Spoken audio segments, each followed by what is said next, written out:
Hey, this is Butch Bradley with the Land of Giants. This week, you're going to take a little look at Mr. Frank Mir. Woo! UFC MMA history maker, one of the legends. It's just so great that I get to talk to these guys because you couldn't even guess what you're getting into. Then you're in a conversation. Absolute genius, classy guy, family guy, and really not a guy you want to wrestle with. I don't recommend wrestling with him. He's got beautiful feet, but they're like this big, and he has a little dog. His dog's cute with a skirt. That's how you know you're talking to a crazy person. Butch, come in for the interview. Yes, Frank, how are you today? Oh, here's a treat for your dog. Check this out. So, how is that as a father with all of your experiences? You know, like the things you want to push your kids into. I come from your framework, but that's exciting. I mean, she's most likely lined up to be one of the best, probably. Yeah, it's scary. I always try to tell people, it's like music, right? I'm sure, Mariah Carey loves music. It doesn't mean she wants her daughter to make a living at it. Right. Does she want her daughter to understand music? I'm sure, Right. because if you love something on that level, you want your kids to be able to enjoy it. I love martial arts, so I want my kids to enjoy and do martial arts. But making martial arts and making a living at it Right. is a scary prospect because now you enter the world of entertainment. Right. And making money as an entertainer is so fickle. It's hit and miss. Right. I know so many people, it's like, wow, why didn't that guy make it? He had X, Y, Z. It's like, I don't know. And then you look at other people, you're like, how does that guy have a show? Right. Yeah, it fucking sucks. Like, who did he blow? You know what I mean? Right. Like the guy is really, I guess he's moderately okay to watch, but I can probably grab 10 of my buddies right now that could do a better interview than him. You know what I mean? Right. And so that's why I was nervous about I've never made it seem like my approval came from, if you're not a fighter, I don't respect you. Like my Right. children see real quick that fighters, entertainers, and musicians respect anybody who drives hard in something and attains a certain level of it, but at the same time keeping a really good sense of realism and be like, hey, look, I'm not saving someone from cancer. Right. You know what I mean? I'm not doing surgery. I'm not breaking into a house to go rescue a little girl while it's on fire.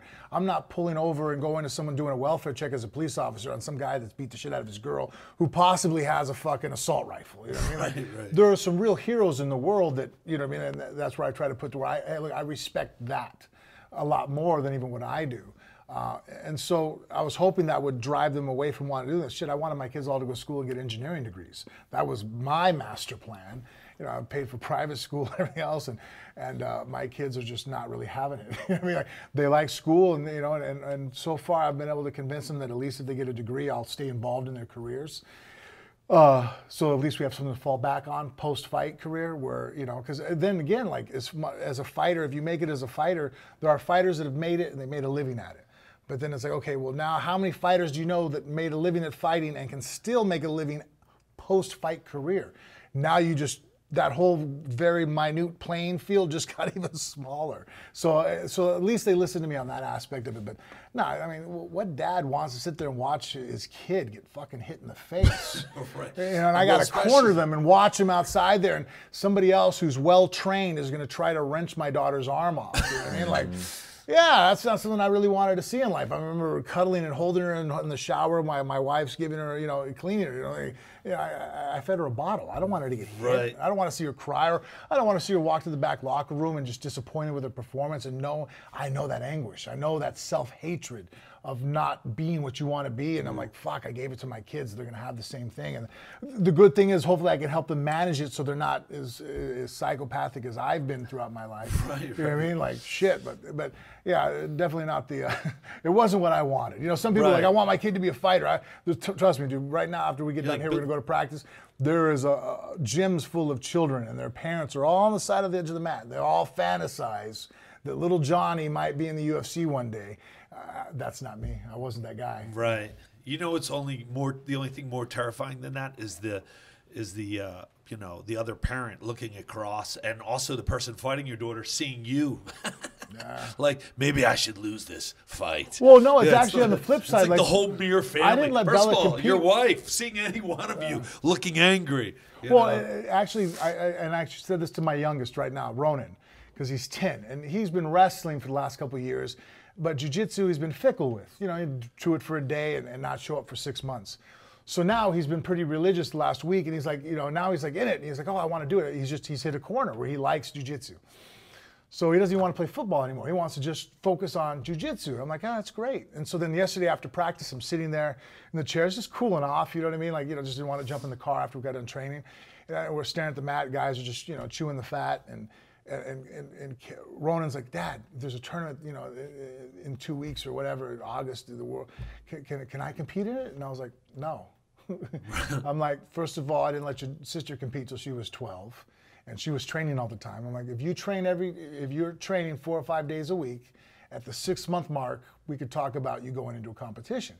And then he's like, okay. And he didn't question me further, but one of the other guys was like, yo, what's up with that? I'm like, well, here's the thing. He's my kid. He has an X on his fucking back. Right. You know what I mean? So I have to trust that he knows not only enough to go out there to be good, but good enough to protect himself.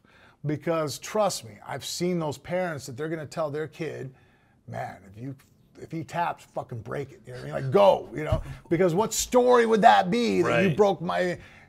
Because there's so many fucking just pathetic people out there. I didn't even think of that. That's horrifying. The way of getting up in life is like, well, I got you. You know what I mean? Like, I still see it today. There's times I remember some guy just the other day was like, oh, my buddy said he wrestled you in high school and he beat you in a wrestling match. I'm all...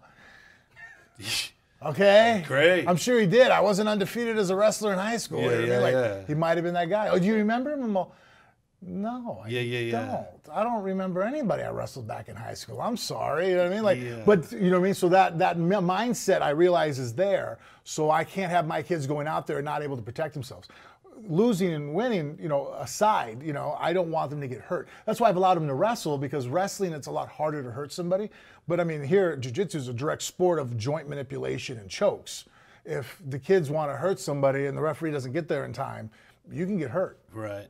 So that's interesting because, you know, in a society, and, you know, I want to bring you in on this, Richard. You're doing Wimp to Warrior right now, right? Yeah. Did you always want to hit people? Because, you know, you have children. This guy knows. You have children, and, you know, we're taught to tell our kids, you know, don't hit, control yourself. Society's crazy violent. It's always been violent. We're humans.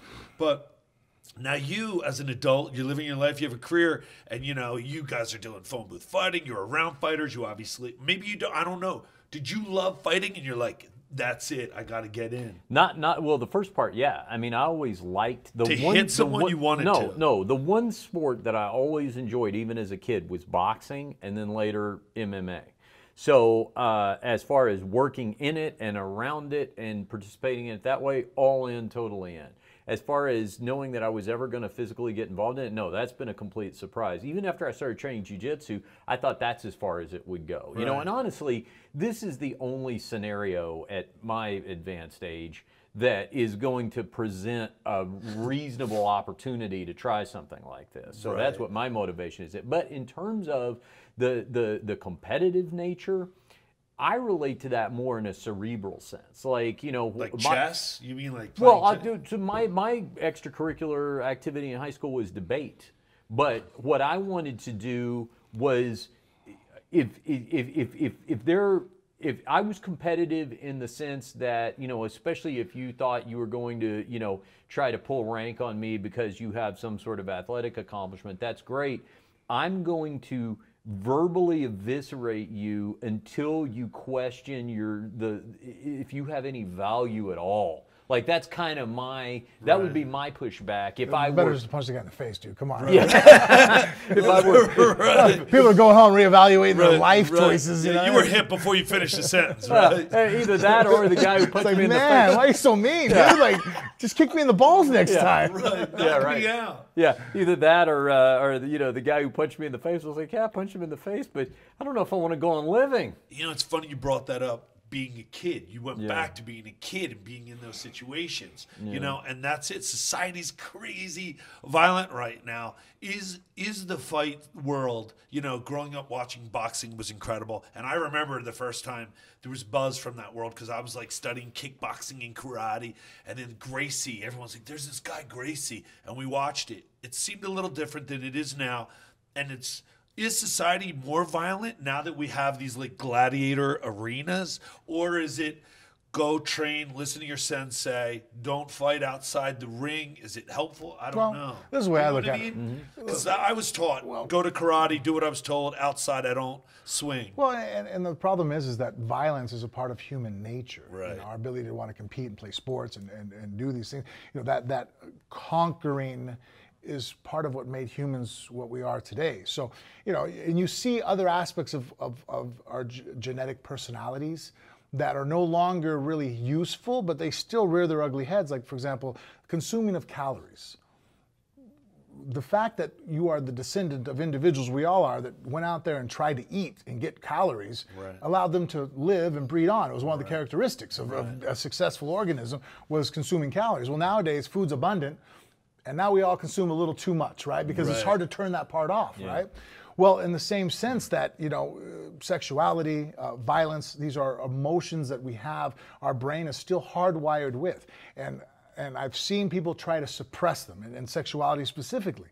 Look at the problems the Catholic Church has been having, right? I mean, has had over decades now, only that we've known about. I mean, shit, the whole time it's probably been in place ever since the one Pope put in that, you know, that men could only, you know, the priests had to be celibate to God, right? Right, yeah, thanks. Yeah. Right. So because of suppression of sexuality, you're having all these ugly things. It's like, well, they can't have sex, so it's not happening. Like, oh no, it's happening. Right. But it's happening in a very ugly way now, Right. you know? And that's what I think sometimes happens. If you look at these kids that, for example, like, I mean, the first time it really got on my radar, Columbine, right, 99. You have these two kids that were bullied and the misfits, and, you know, we have a very zero tolerance for violence in the school system.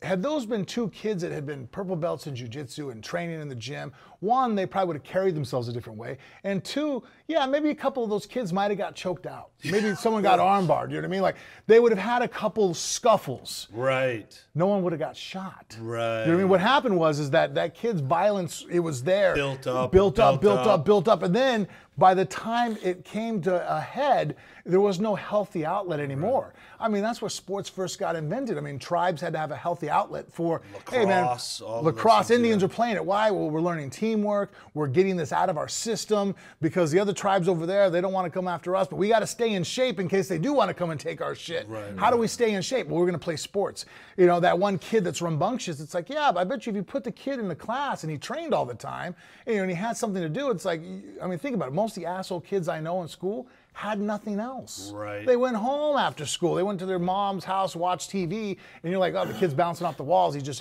he's a nuisance in class. I'm all, I bet you if he trained 3 or 4 hours every day after school at a jiu-jitsu gym or wrestling, his personality would drastically change. He would have an outlet that's healthy, because you can't tell someone those are bad feelings to have. I have them, dude. Right. You can't change how I think. I'm thinking it, you know what I mean? Like, okay, well, can we redirect it in a healthy way? You know, like, oh, okay, well, that's why I think all the way the explosion of martial arts now in our society is a positive thing. Yeah, I agree with you. I really didn't have an answer at the end of the question. I just saw society, and I thought it's so interesting interviewing you guys, phone booth fighting. I'm watching the news, and I came from a family. My uncle was a coach. He had everybody, you know, those kids are sport. They don't even want to do track. He goes, you're in track, in swimming. Pick golf, you pick one. And I was like, what's your theory? And it almost fit identical to what you said. Keep them busy, keep them active, have an outlet, it builds confidence.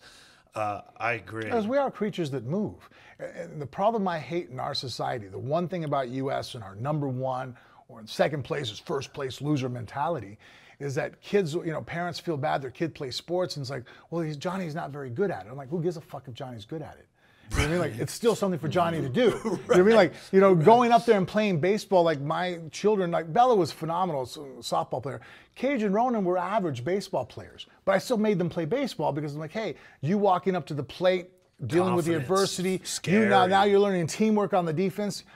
I wasn't trying my kid out at baseball because I was looking for a scholarship. Right. I saw it as a tool to make my children better people. And I just wish more parents and our society in general just thought of sports of that way. Hey man, your kid, well, my kid's not gonna be a superstar at swimming. Who gives a shit? Get him into something. Right. What? So, I mean, there's 7 billion people in the world. Guess what, dude? Not everybody's gonna fucking be the best at something. You know There's a second part to that, though, and that's that you're always there watching them and encouraging them and participating in that, because that won't do any good if you get them involved, but then you're like, all right, get out of the car, I'll pick you up in an hour and a half, I'll see you later, and you're never a part of it as a parent. So there's, I also, yes, and I mean, I agree with what you're saying, but I also think that there's a strengthening of a parental bond with the kid over that kind of support, because 100%. it's something that you can show support for. Yeah, you can bond over, deal with it. Then when your kid's dealing with adversity in the sporting world, whatever sport he's playing at, you know, you can go with him, and you're on that journey together, you know. And absolutely, I think it's more of, I just see it as a good thing. Anytime the more you suppress and take away athletics and fighting specifically, I think the worse it is for us as a society. This is great, because jumps right onto another thing that's been on my mind. Society right now, there's a big issue, and I was raised under all of the umbrella of the idea of what we're discussing. You know, be a good person, yes, no, listen. Police. When I get pulled over, I don't think, why is this guy pulling me over? You know, right now there's such a weird blur as to how we're supposed to respond to police. I still, with everything going on, you know, the racial tensions and you know, us versus the police, I get pulled over, I listen. People are not listening. What are your views on what's going on with getting pulled over? People crack their window. They say you don't have to crack it more than 3 inches. People don't want to get out. A cop says, look, when I get pulled over, I put my hands on my dashboard.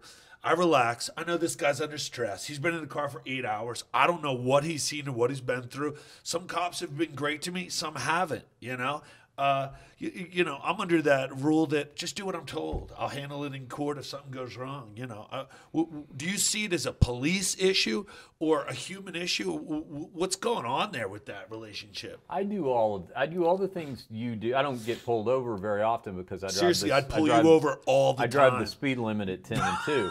I would search the trunk of your car. Well, here's the thing. I'd have a cadaver sniffing dog in your car. Here's the thing: is that I do exactly what you do. I take into consideration their safety. I don't want them to feel, you know, I want everything to just be fine. If it's dark, I'll turn the dome light on, you know, all that. I'm always very polite.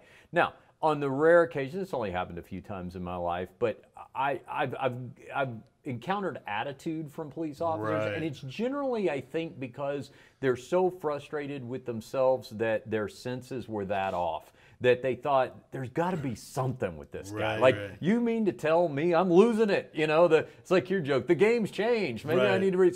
So I mean, I can tell you a good story one time of I got pulled over. This is somewhere like in New Mexico or something. And you know, I had a van full of like musical equipment and stuff, and it just obviously, it stereotypically, you'd probably think something was going on in there. There's got to be a joint in the summer. Right. I'm thinking coke, everything. Yeah. So the guy's figuring out that okay, either there's nothing there, it's really well hidden, or whatever. But of course, I'm being completely polite to him. You know, you've never drank, never did drugs. Well, and that's where this comes in. So he goes, you know, have you been drinking? I go, no, I've never drank in my life. And he goes, in your life? I go, no. I said, no, I have alcoholism on both sides of my family. And now keep in mind, at this point, the objective has changed. Yeah. I'm going to try to make him want to leave. And I'm going to try to keep it. So now we've turned the tables, right? So I start going into a long-winded story about how, listen, there was alcoholism on both sides of my family. My mother's father was an alcoholic, and you know, back in those days, they didn't do AA. There wasn't a lot of support for that thing, so it lasted longer. And then you fast forward to my father, who had alcoholic issues, but he was a functioning alcoholic. He was one of these officers, you know, where you can't tell someone's drunk. They just sort of seem normal, but they're drinking to stay normal. And I tell you, I educated myself over time about the warning signs to look for. I knew I needed to stay away from alcohol, but I learned that, you know, if you're drinking more than one mixed drink more than 3 times a week, that's not like, you know, do you drink, officer? Like how often would you say you drink? At this point, he's like, okay, well, you know, hey, listen, you have a good night, and, you know, I'm going to give you this. I mean, because, you know, and I one more thing, and I want to keep him, you know. We meet every Tuesday at 6 o'clock. Exactly. I'm going to, you know, I'm going to punish him a little bit in a way that there's nothing he can do about, but, you know, it's like, that's my Columbine. Kill him with kindness there, right? Exactly, you know. It's so funny. Yeah, it's funny because I see that, and I agree with you. I try to get into the mentality because first I understand that the mindset of when that guy, a police officer, walks up, And I've generally had great experiences with police officers. Have I had an officer, I've had 2 times where I've had officers pull me over that I fucking know you know who I am. I'm born and raised in fucking Vegas. Right, right. So and then when you start talking to me kind of like I'm an asshole, Right.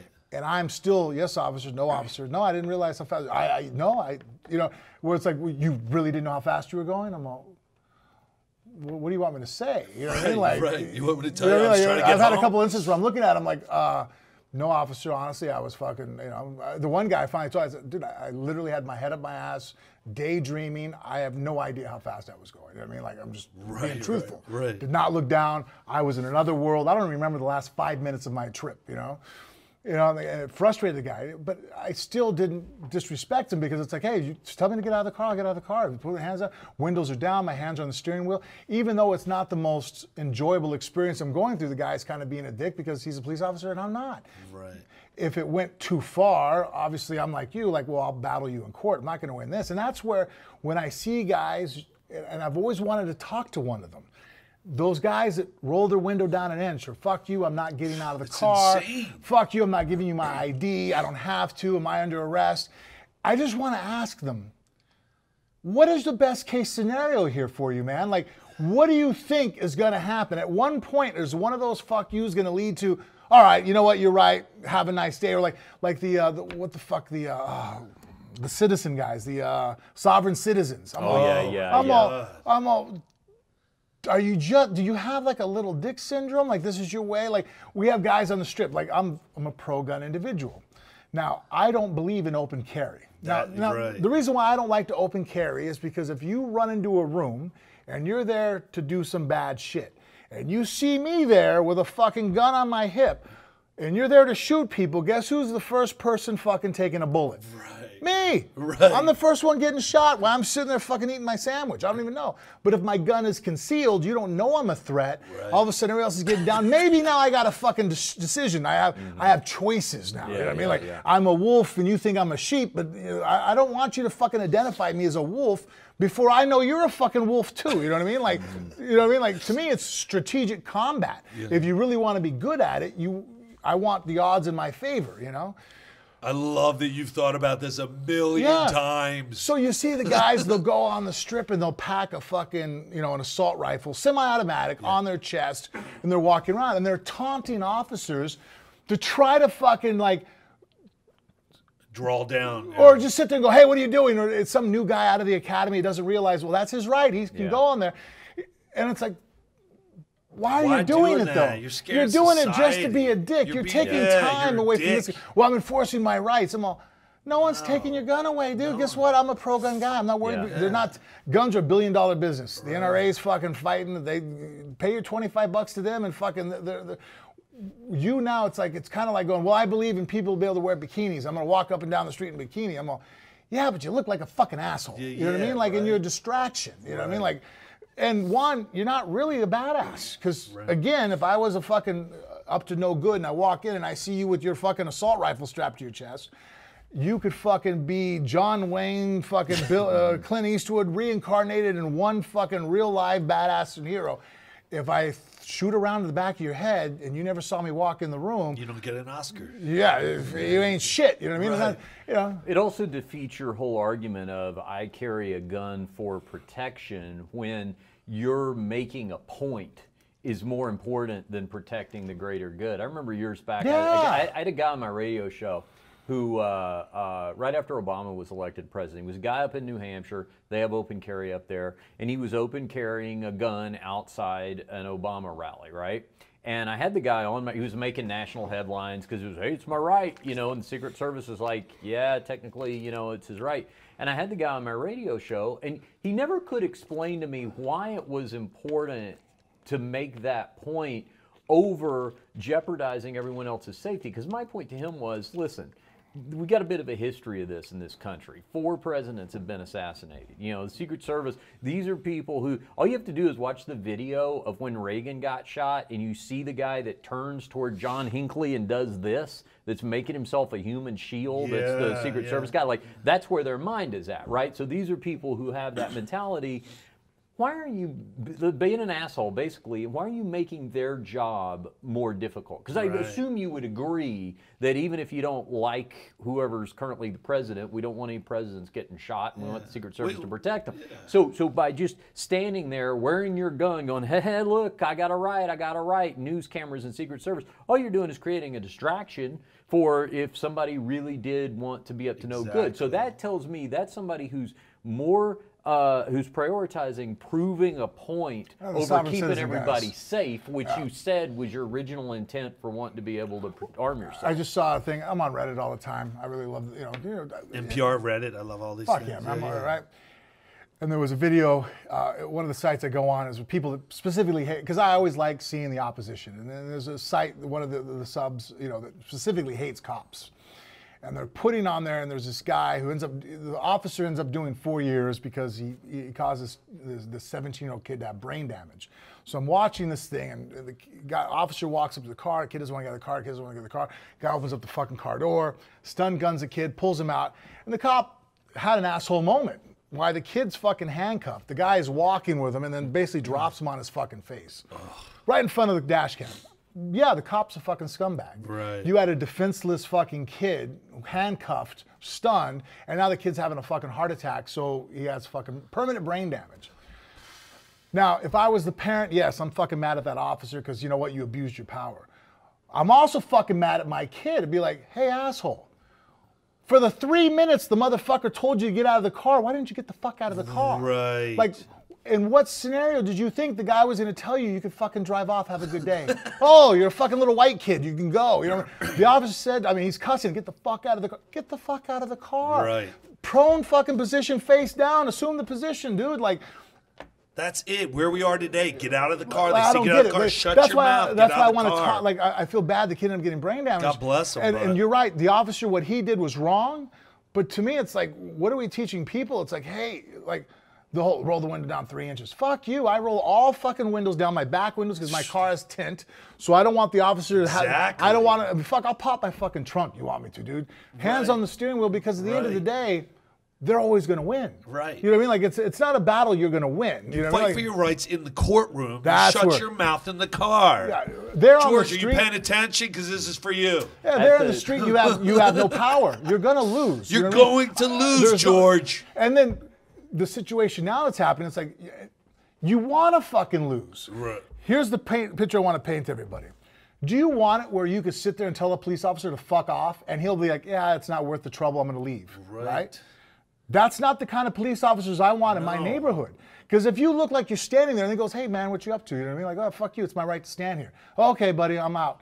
I want the officer to investigate you a little bit, talk to you. Like, it's fucking normal. I don't want a guy with a gun standing in my corner or with an assault rifle smoking a cigarette with someone else with an assault rifle because it's Because now you have police officers afraid to police or do anything. Like, what do you think is going to happen to criminals? You have criminals. I mean, if I can walk up and dump a fucking bucket of water on a cop and no repercussions happen. Is just unbelievable to me. It's like, unbelievable. What does that say as our society? Like, oh, that's the guy who's protecting everybody? Yeah. The guy that I can just clown. So now I have a classroom where the school teacher, I can kick me on his back and there's no repercussions. Right. I can clown and put a tack on his seat and, okay, what do you think is going to happen to those kids in the class that need to have a little bit of discipline? What do you think they're going to start doing? It's fucking blood in the water, man. Oh, there's a shark with no teeth now. Right. I'm going to fucking start going down. I mean, like, shit's going to get out of control. There's also another responsibility, though, that I think often gets vacated, which is the police officers,